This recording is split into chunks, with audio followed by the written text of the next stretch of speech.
സംസാര സാഗരത്തിൽ ആണ്ടു പോകാതെ ജ്ഞാനവും ബോധവും അരുളീണമേ. ആദിപരാശക്തി ശ്രീഭദ്രകാളി, ആദിപരാശക്തി ശ്രീഭദ്രകാളി, പാലയ മാം ദേവി, പാലയ മാം, പാലയ മാം. നായ്ക്കൊല്ലിൽ വാഴുന്ന കാരുണ്യവാരിധേ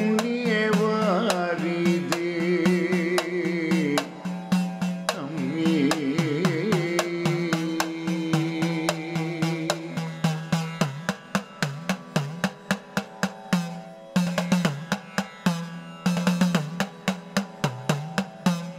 കാമവും മോഹവും ഇടവിട്ടലട്ടുമ്പോൾ കൊട്ടം കൂടാതെന്നെ കാത്തീരേ നീ.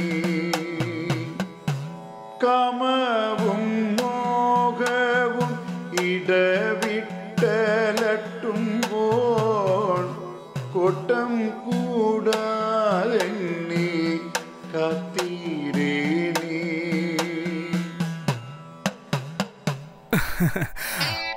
ಅದ್ಭುತ ಗೋವಿಂದ, ನಿನಗೆ ಅದ್ಭುತವಾದ ಶಿಷ್ಯರು ಸಿಕ್ಕಿರೋದು ತುಂಬಾ ಸಂತೋಷ. ತಾಳ, ಒಳ್ಳೆ ಮಾತು, ಎಲ್ಲಾನು ಚೆನ್ನಾಗಿದೆ ನೋಡು. ಇವ್ ನನ್ನ ಶಿಷ್ಯ ಮಾತ್ರ ಅಲ್ಲ ತ್ರಿಮೇನಿ, ಇವ್ ನನ್ನ ಮೊಮ್ಮಗ. ಆಹಾ, ಹಾಗ ವಿಷಯ? ಅದೇ ಅನ್ಕೊಂಡೆ, ನಿನ್ ವಿದ್ಯೆ ಪೂರ್ತಿ ಹೇಳ್ಕೊಟ್ಟಿದೀಯಾ. ರಕ್ತದಲ್ಲೇ ಇತ್ತಲ್ಲ ಸಂಗೀತ, ಒಳ್ಳೆ ಗುಣ ಹಾಗೇ ಇದೆ. ನೀವಿನ್ನೂ ಹಾಗೆ ಇದ್ದೀರಾ ನೋಡಿ. ನೀನ್ ಬೆಳಿತೀಯಪ್ಪ. ನಿಮ್ ಮುಂದೆ ಆಡಕ್ ಸಿಕ್ಕಿದೆ ಭಾಗ್ಯ, ನನ್ನ ಪುಣ್ಯ ಯಜಮಾನ್ರೆ. ತಗೊಳ್ಳಿ, ತಗೋ ಬಹುಮಾನ. ತಗೊಳಪ್ಪ. ಧನ್ಯವಾದ ಯಜಮಾನ್ರೆ. ಏನಪ್ಪ ರಾಮು, ಚಿಕ್ಕ ತೋಟದಲ್ಲಿ ತೆಂಗಿನಕಾಯಿ ಎಲ್ಲ ಕೀಳ್ಸಾಯ್ತಾ? ಇನ್ನೂ ಮುಗ್ದಿಲ್ಲ ಅಯ್ಯ.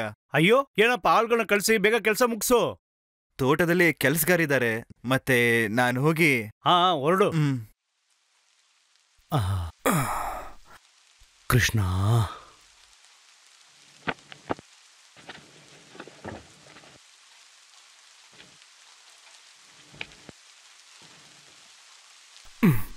ಯಾರಿಲ್ವಾ? ಕುಡಿಯಕ್ಕೆ ಮಜ್ಜಿಗೆ ತನ್ನಿ.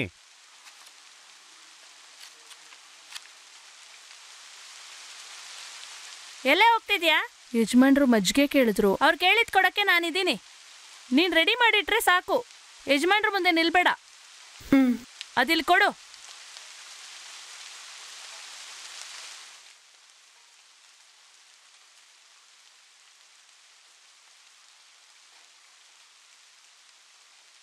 ನಿಮ್ಗೇನಾದ್ರೂ ಬೇಕಾಗಿದ್ರೆ ನನ್ನ ಕೇಳ್ಬೇಕಿತ್ತು ತಾನೇ? ಯಾಕೆ ಅವಳನ್ನ ಕರಿತೀರಾ? ನೀನ್ ಇಲ್ವಲ್ಲ ಅಲ್ಲಿ, ಕುಡಿಯಲು ಮಜ್ಜಿಗೆ ಕೇಳ್ದೆ, ಯಾರು ಕೊಟ್ರೆ ಏನು? ಇನ್ಮೇಲೆ ನನ್ನ ಕೇಳಿ ಸಾಕು.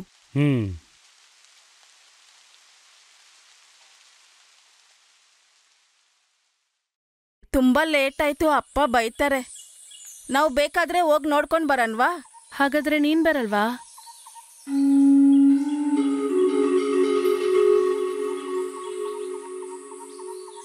ಪಾರು, ಅಲ್ಲಿ ನೋಡು ನಿಮ್ ಹುಡುಗ.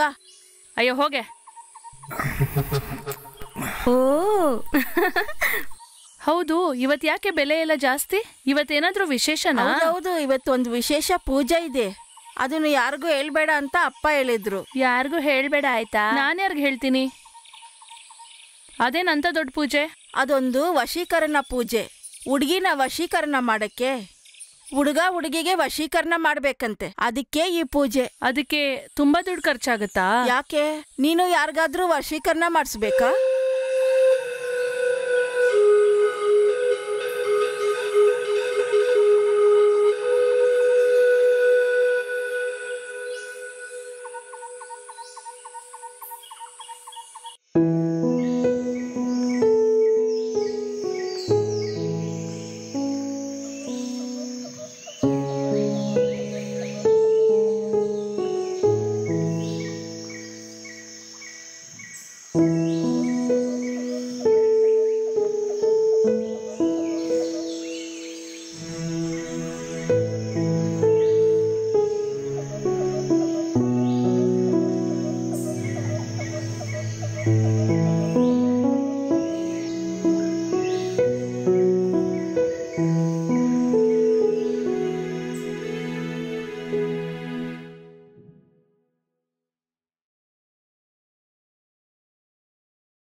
ಏನೇ ನಿನಗೆ ಎಷ್ಟತಿ ಹೇಳಿದೀನಿ ಯಜಮಾನ್ರ ಮುಂದೆ ಈಗ ಬಂದು ನಿಂತ್ಕೋಬೇಡ ಅಂತ. ಅದು ಇದು ತೋರಿಸಿ ಯಜಮಾನ್ರನ್ನ ಬಲೆಗೆ ಹಾಕೋಬೇಕಂತಿದ್ಯಾ? ಇಲ್ಲಮ್ಮ, ಇದನ್ನೆಲ್ಲ ಸ್ವಚ್ಛ ಮಾಡೋಣ ಅಂತ. ನೀನ್ ಅಡಿಗೆ ಕೆಲ್ಸ ಮಾತ್ರ ನೋಡ್ಕೊಂಡ್ರೆ ಸಾಕು. ಈ ಒರ್ಸೋ ಕೆಲ್ಸ ಎಲ್ಲ ನಾನ್ ನೋಡ್ಕೊಂತೀನಿ. ಆ ಕೆಲ್ಸ ಎಲ್ಲ ಮುಗಿಸ್ಬಿಟ್ಟೆ ಅಮ್ಮ.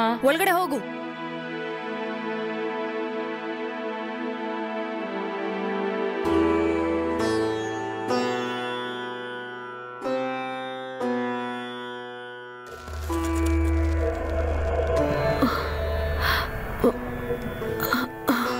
ಏನೇ ಮಾಡ್ತಾ ಇದ್ಯಾ?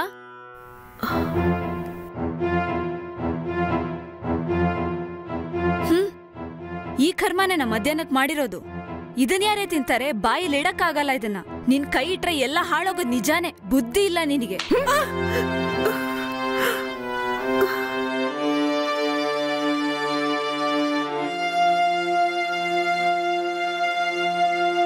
ಸ್ವಾಮಿ, ನಾನ್ ನಿಮ್ಮ ಹತ್ರ ಒಂದು ವಿಷಯ ಹೇಳ್ಬೇಕು. ಏನ್ ವಿಷಯ ಹೇಳು. ನಾನೊಂದು ಪೂಜೆ ಮಾಡಿಸ್ಬೇಕು. ಯಾವ ರೀತಿ ಪೂಜೆ ಮಾಡ್ಬೇಕು ಅನ್ಕೊಂಡಿದೀಯಾ? ಹೇಳು. ನಾನೊಂದು ವಶೀಕರಣ ಪೂಜೆ ಮಾಡಿಸ್ಬೇಕು. ವಶೀಕರಣದ ಪೂಜೆನ? ಯಾರನ್ನ ವಶೀಕರಣ ಮಾಡಬೇಕು? ಅದು ಹೇಳು. ನನ್ ಕೆಲ್ಸ ಮಾಡೋ ಮನೆಯಲ್ಲಿರೋ ಯಜಮಾನನ್ಗೆ. ಏನು? ನಿಮ್ಮನೆ ಯಜಮಾನನ? ಯಾಕಿದೆಲ್ಲ? ಅದೆಲ್ಲ ಮಾಡೋದು ಬೇಡ. ಸ್ವಾಮಿ, ಖಂಡಿತ ನನ್ಗೋಸ್ಕರ ಮಾಡ್ಕೊಡ್ಬೇಕು. ನಾನು ಅವ್ರನ್ನ ಬಲೆಗೆ ಹಾಕೊಂತೀನಿ ಅಂತ ದಿನ ಚುಚ್ಮಾತ್ ಹೇಳ್ತಿರ್ತಾರೆ. ನಾನು ತಿರುಮೇಣಿನ ವಶೀಕರಣ ಮಾಡ್ಬಿಟ್ಟೆ ಅಂತ ಆ ಮನೆ ಯಜಮಾನಿಯವ್ರು ಹೇಳ್ತಾರೆ. ಅದಕ್ಕೆ ನಾನು ಇದನ್ನ ಮಾಡಬೇಕು. ನನಗೆ ಸಹಾಯ ಮಾಡಿ ಸ್ವಾಮಿ. ಇಲ್ಲಿ ನೋಡು, ಇದು ಸಾಧಾರಣವಾದ ಪೂಜೆ ಅಲ್ಲ. 7 ದಿನಗಳು ಮಾಡುವ ದೊಡ್ಡ ಪೂಜೆ.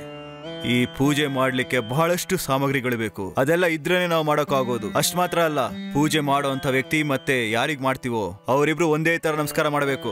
ಆಗ್ಲೇ ಇದರ ಫಲ ಸಿಗೋದು. ಆಗ ಆ ಮನುಷ್ಯನಲ್ಲಿ ಬದಲಾವಣೆ ಕಾಣುತ್ತೆ. ಅದಕ್ಕೆಲ್ಲ ನೀವು ತಯಾರಾಗಿದ್ರೆ ನಾನು ಧಾರಾಳವಾಗಿ ಮಾಡ್ಕೊಡ್ತೀನಿ. ಈಗ ನೀನು ಸಿದ್ಧವಾಗಿದೆಯಾ? ನಾನು ತಯಾರಾಗಿದ್ದೀನಿ ಸ್ವಾಮಿ. ಸರಿ, ನಾಳೆನೆ ಪೂಜೆ ಶುರು ಮಾಡೋಣ. ಆಮೇಲೆ ನಾನು ಒಂದು ಮುಖ್ಯವಾದ ವಿಚಾರ ಹೇಳ್ತೀನಿ. ಮೊದಲು ನಾ ಹೇಳಿದ್ ಮಾಡು. ಸರಿ, ನಾನು ಹೋಗಿ ಬರ್ತೀನಿ.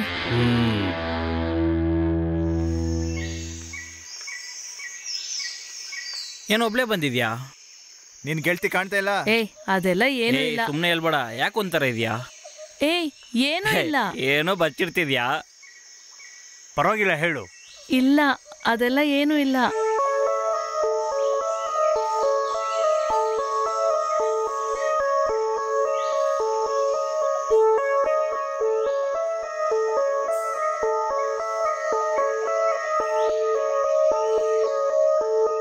ನನಗೆ ಕೆಲವು ವಸ್ತುಗಳೆಲ್ಲ ಬೇಕು. ಸಾಯಂಕಾಲದೊಳಗೆ ಅದೆಲ್ಲ ಸಿಕ್ಲಿಲ್ಲ ಅಂದರೆ ಮಂತ್ರವಾದಿ ಬೈತಾರೆ. ನನ್ನ ಕೈಲಿ ಅದನ್ನೆಲ್ಲ ಒಬ್ಳೆ ರೆಡಿ ಮಾಡೋಕ್ಕಾಗಲ್ಲ. ಅವಳಿಗೆ ಬೇರೆ ಇವತ್ತು ಹುಷಾರಿಲ್ಲ. ಅದಕ್ಕೆ ಯೋಚನೆ. ಇದಕ್ಕೆಲ್ಲ ಯಾಕೆ ಫೀಲ್ ಮಾಡ್ಕೊತಿದ್ಯಾ? ಸರಿ, ಏನೇನು ಬೇಕು? ನಾನು ಬಂದು ಎಲ್ಲ ರೆಡಿ ಮಾಡ್ಕೊಡ್ತೀನಿ. ಅದೆಲ್ಲ ನಿನ್ನ ಕೈಲಿ ಆಗಲ್ಲ. ಪರವಾಗಿಲ್ಲ ಬಿಡು. ಇದ್ರಲ್ಲಿ ನನಗೇನು ಕಷ್ಟ ಇದೆ? ಬಾ, ತಂದ್ಬಿಡೋಣ. ಬಾ ಬಾ. ಅಲ್ಲಿ ಕಾಣ್ತಿದೆಯಲ್ಲ ಬೆಟ್ಟ, ಅಲ್ಲಿ ತುಂಬ ಹೂ ಇದೆ. ನಿನಗೆ ಕಿತ್ಕೊಡ್ತೀನಿ. ಬಾ, ಹೋಗೋಣ. ಬಾ, ಎಷ್ಟು ಬೇಕೋ ಕಿತ್ಕೋ, ಸರಿನಾ?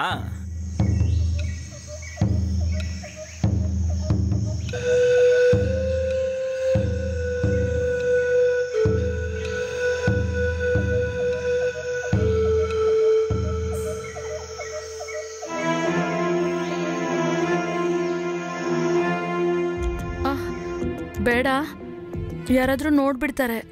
ಇವಾಗ ಬೇಡ. ಇಲ್ಲಿ ಯಾರೂ ಇಲ್ಲ. ಇದ್ರೂ ಬೇಡ.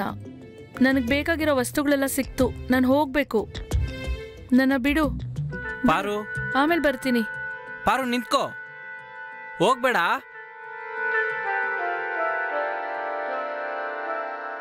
ಈ ಎಣ್ಣೆಯನ್ನ ಮೈಗೆಲ್ಲ ಹಚ್ಕೋ. ಇಂದಿನಿಂದ ಪೂಜೆಯನ್ನ ಆರಂಭಿಸುತ್ತೇನೆ. ನಾ ಹೇಳೋ ವಿಷಯಗಳನ್ನ ಸರಿಯಾಗಿ ಮಾಡು. ಯಾವುದೇ ವಿಚಾರದಲ್ಲೂ ಸಣ್ಣ ತಪ್ಪು ಕೂಡ ಆಗ್ಬಾರ್ದು. ತುಂಬಾ ಉದ್ದನೂ ಇರಬಾರ್ದು, ತುಂಬಾ ಕುಳ್ಳಗೂ ಇರಬಾರ್ದು. ವರ್ಣಿಸಕ್ಕೆ ಆಗ್ಬಾರ್ದು. ಅವಳು ಅಷ್ಟು ಸುಂದರವಾಗಿರಬೇಕು. ಒಳ್ಳೆ ನರ್ತಕಿಯ ಹಾಗೆ ನಗ್ನಗ್ತಾ ತುಂಬಾ ಚೆನ್ನಾಗಿರಬೇಕು. ಸರಿ, ನಾನು ನೋಡ್ಕೊಳ್ತೀನಿ.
ನಿಂತ್ಕೊಳ್ಳೆ.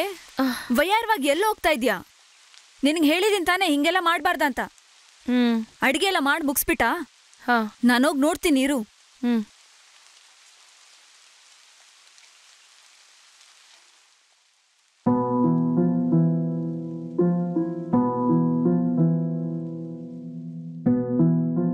ಇನ್ನು 2 ದಿನದಲ್ಲಿ ಪೂಜೆ ಕೊನೆ ಆಗುತ್ತೆ. ಪೂಜೆಯ ಕಡೆಯ ದಿನದಲ್ಲಿ ಆ ವ್ಯಕ್ತಿ ಪೂಜೆ ಮಾಡೋ ಸಮಯದಲ್ಲಿ ಅಲ್ಲಿಗೆ ಬರ್ತಾನೆ. ನಿನ್ನ ದೇಹದ ಸೌಂದರ್ಯವನ್ನ ಅವನ ಮುಂದೆ ಪ್ರದರ್ಶಿಸು. ಆಗಲೇ ಆ ವ್ಯಕ್ತಿ ನಿನಗೆ ವಶೀಕರಣವಾಗುವುದು. ಸರಿ ಸ್ವಾಮಿ, ನಾನು ಹಾಗೆ ಮಾಡ್ತೀನಿ. ತಗೋ, ಇದನ್ನ ಸಾಂಬ್ರಾಣಿ ಹೊಗೆ ಜೊತೆ ಬೆರೆಸಿ ಈ ಹೊಗೆಯನ್ನ ಆ ವ್ಯಕ್ತಿ ಮೇಲೆ ಹರಡಿಸು. ಒಂದು ಹೆಣ್ಣು ಹೆಜ್ಜೆ ಇಟ್ರೆ ಅದು ಭೂಮಿಗೂ ಗೊತ್ತಾಗಬಾರದು. ಮುಖ ಚಂದ್ರನಂತೆ, ಕಣ್ಣುಗಳು ಕಡಲಿನಂತೆ. ಈ ಹೊಗೆ ಅವನತ್ರ ಹೋದ್ರೆ ಅವನೇ ಬಂದು ನಿನ್ನ ಸೌಂದರ್ಯಕ್ಕೆ ಮಾರು ಹೋಗ್ತಾನೆ.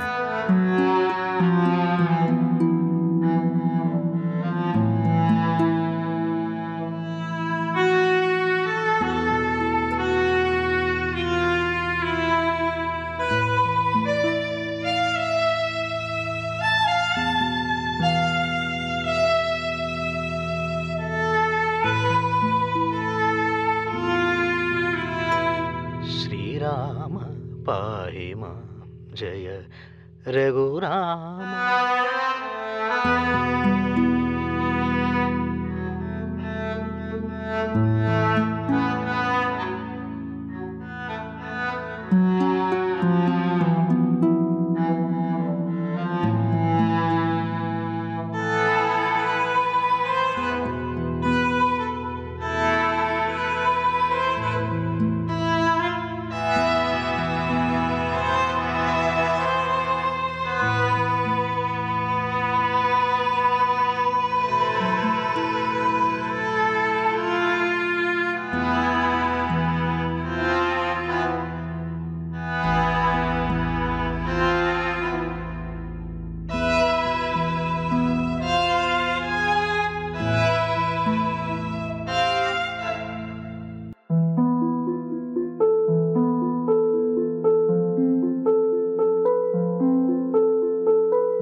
ಈ ಪೂಜೆ ವೇಳೆಯಲ್ಲಿ ಅವನನ್ನ ಮಾತ್ರ ನೀನು ನೆನೆಸ್ಕೊಂಡು ನಾ ಹೇಳುವಂತ ಮಂತ್ರಗಳನ್ನು ನೀನು ಮನಸ್ಸಲ್ಲೇ ಪಠಣೆ ಮಾಡಬೇಕು. ಮಂತ್ರ ಹೇಳಿ ಮುಗಿದ ನಂತರ ನೀ ಕಣ್ತೆರೆದ್ ನೋಡು. ಆಗ ನಿನ್ನ ಕಣ್ಣ ಮುಂದೆ ಆ ವ್ಯಕ್ತಿ ಬರ್ತಾನೆ. ಆ ಮಂತ್ರವನ್ನು ನೀನು ನಾನು ಹೇಳಿಕೊಟ್ಟ ಹಾಗೆ ಹೇಳಬೇಕು. ಸರಿ, ನೀವು ಹೇಳ್ದ ಹಾಗೆ ನಾನು ಮಾಡ್ತೀನಿ ಸ್ವಾಮಿ.